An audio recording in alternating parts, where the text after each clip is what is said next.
In this video, we will learn about C++'s standard library.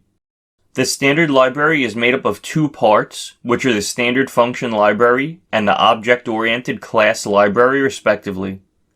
It is essentially a collection of useful classes and functions.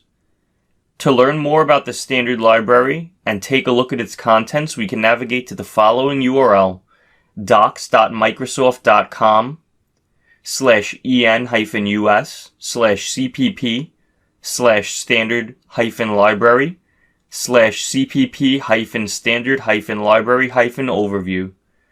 By familiarizing yourself with the standard library and the functionality that it offers, you can help ensure that you don't reinvent the wheel and save time and effort when programming.